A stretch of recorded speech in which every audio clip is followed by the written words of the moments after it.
The boy. This video was made in 2 different takes. Enjoy. ES Collectioneers. Hello everybody, my name is Enigma and welcome back to the ES Collectioneers. Today we're talking about Gallade, my favorite Pokemon of all time. Ooh, this name is a mouthful. But we're looking at the Target exclusive Pokemon Select Trainer Team Series Articulated Gallade figure. He's not in the box because I already took him out of the box. There he is, the boy. This is my favorite Pokemon of all time. Let me talk more about the figure. So for this guy's posability, he's actually a lot better than a lot of the previous Pokemon Select figures that I have. I'll talk about the figure first and then the stand, because there are noticeable differences for both. First, for the figure, his head is on a ball joint, so he can sort of look up and sort of look down. He can turn from side to side. That's pretty good. His shoulders and most of his joints actually are on this sort of like, I don't know how well you can see it on the camera, but it's this sort of like swivel that also has a hinge built in. So he can move his arm up and down, and then he can also like swing it around and whatnot. And then same for his lower arm, it's on another swivel. It's kind of loose, I'm not a huge fan of that, but then also it can sort of move in and out as well. So he can like get some really dynamic poses with just the arms the way that they are. Some good stuff. And then right above this like hoop type thing, it seems like his body is on another hinge sort of, but he can also turn at the waist, which is nice. He's really well posable, especially for something that is fairly humanoid in shape. The legs also connect to the hip at that sort of like swiveling hinge point, but then the upper leg is on a swivel as well. It's got a thigh swivel, and then he's actually got double jointed knees, so he can really bend his knees. And then obviously they straighten out quite a lot too. So there's his posability, which is nice. And then he can actually stand up pretty well on his own with his legs straight out. And then this base is entirely new compared to the old ones. The old ones, it used to be a Pokeball shaped base with just a port in the center for a arm that was actually 1, 2, 3, 4 separate pieces, where it was a peg that goes into the base, a peg that goes into the figure, and then the 2 arms. But this one is actually made with like proper pins to go through the arms, and so it feels a lot more sturdy, and it doesn't feel like you're going to break it every time you go to move it, which is nice. And this base is nice because it's got all of these extra spots that you can plug the lift arm into. You can either have it in the center or at one of the corners. And it's this nice uniform shape. I do wish they still had the Pokeball pattern in the middle. They do have a circle here after all. But I like how this one's a lot more generic, sort of. So it's not like specifically like, this is a Pokemon product. It is, but it's not in your face about it. Oh, and then on the back of the figure, he's got this massive hole in his back to port into the 5mm port, but I mean, it at least, it goes in inoffensively, and it's in a way that makes sense.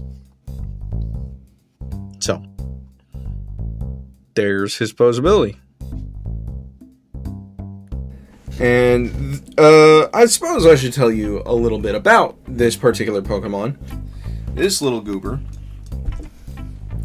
is a Generation 4 Pokemon that was a new added evolution to the Pokemon Ralts' evolution line as an alternate final evolution to Gardevoir. To get this guy, what you needed to do is you needed to have a male Ralts evolve into a male Kirlia, and then use a Dawnstone on that male Kirlia to get Gallade. Does not work on a female. This is a 100% male species. And the name is a combination of the words gallant and blade, which means a chivalrous knight, so to speak. And it is listed as the Blade Pokemon in the Pokedex. He is a Psychic and Fighting type, which is a change from the originally Psychic exclusive evolution line. And a good contrast with Gardevoir's a Psychic Fairy type. And you can learn a lot of Blade type moves and a lot of Punch type moves, as well as various other Fighting and Psychic type moves. And this guy's been around since Pokemon Diamond, Pearl, and Platinum, with his previous evolutions being around since Ruby, Sapphire, and Emerald. When I was a kid and I first saw this guy show up, I just fell in love with the design immediately. Something about just the way that he's built, the huge mohawk and the pointed elbows that turn into full rear-facing blades when he can extend them, was just something about it just really hit that sweet spot for me. And then when I was playing Emerald and Sapphire, Ralts was always a favorite of mine. I think just because of how rare it was, and I was jealous of one of the rival characters, Wally, getting it so easily as his first Pokemon when it's something you could barely even find. It has a really low spawn rate in the area where Wally gets his. So I think I ended up really liking Ralts and then Gardevoir by extension just because of how rare it was. And then when they showed off Gallade, I was like, oh, I have got to get that guy. And it was really difficult to get in that game too. I think the first Gallade I ever got, I actually got with a cheat code back when they had like the Game Sharks or what. I have it right here on my desk. It's a action replay. Literally what it was you put the game cartridge in this thing, and then you put this in your DS, and when you start it up, it boots up a cheat code menu that you had to scroll through, and then you could start the game.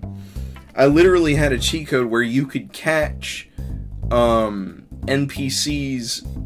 Pokemon in the middle of a fight, and I think I actually stole it from the Elite Four. But I've tried to get it in every single game since then, legitimately. And he really is just one of my favorite Pokemon. I just love his design. I'm going to show off some pictures of the figure here with some other figures and some turnaround videos while I talk about it. But, you know, I've been a long time Pokemon fan for so long.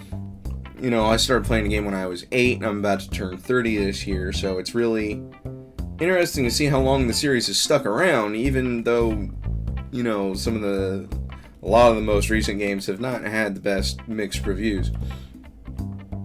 But every time I find this guy in a game, I catch one, and I name it something along the lines of, like, old friend, or things like that. Because he just, you know, this guy was a major part of my childhood. This is my favorite Pokemon of all time. I think he's just got, like, the perfect design for a human-like, but not human-esque creature, you know? He's close enough. He stands at about a believable height, but you would never mistake this for a person unless you saw it, like, way in the distance. But he's just such a cool little dude. He's a little knife man. He's a well-mannered knife man who protects the realm. And then he's got a Mega Evolution too. And they made the Mega Evolution look so good. He looks like a knight in shining armor, or like a superhero almost, with the cape that they gave him. So I remember when they first started doing Mega Evolutions, I was actually so upset because the first games that had them, Gardevoir got a Mega Evolution, but not my boy Gallade. But then the very next games that came out, he got one, and I was so thrilled and so jealous because the next game that came out was a remake of Ruby and Sapphire, and of course they gave Wally the Mega Gallade. Oh, but man, it was great. It was great to see that he got one. Anyways, and I just absolutely fell in love with the design aesthetic of this. Back when I played Emerald, Gardevoir was one of my favorite Pokemon back then. God, that's like my childhood Pokemon game right there. It was Emerald, and then Pearl and Platinum, and then Black and White, and Black 2 and White 2. Those are like the peak Pokemon experience for me from my childhood. But like from my earlier childhood, it definitely would have been Emerald. So I'm getting off topic. Alright, so this is actually recording session number 3 because I forgot to record a proper outro. But the basic gist of everything is that, you know, this little guy, this goober here is my favorite Pokemon of all time. I gave a good rundown of why I like him and how long I've known about this guy and all that. But I'm really happy that there's finally like a good action figure of him that like is fully posable and can move around and do stuff and comes with a stand that actually works with it really well. That's one thing that I really like about the Pokemon Selects line. I've really only seen them at Target, but they're generally really, really good action figures of the Pokemon. At least they're the best, like, mainline action figures of the Pokemon that I've seen that aren't a model kit or anything like that. And the dude, you know, he do hold a good pose. He's got great joints and all that. He's built well. He's designed well. He's even better than some of the other Pokemon that I got. And that's the other thing is, I guess I like a lot of really popular Pokemon because I've been able to get a good handful of my favorite Pokemon through this figure line. Old and new. I mean, heck, I got Mewtwo, I got Gallade, and I even had Golisopod, this big guy that I used in some of the photos, you know? This is a much more recent one, and then Mewtwo, of course, is like one of the top most beloved Pokemon of all time, and he's from the original games, way back in the 90s. So, I just wanted to say, great figure series. If you're able to go look at them, I say go for it. They're still only like $20, $20 to $25, I think. But yeah, just to wrap up my thoughts. Thank you all so much for watching. Hope you all enjoyed. Please like, comment, and subscribe if you can. And I will see y'all in the next one. Peace out. And goodbye.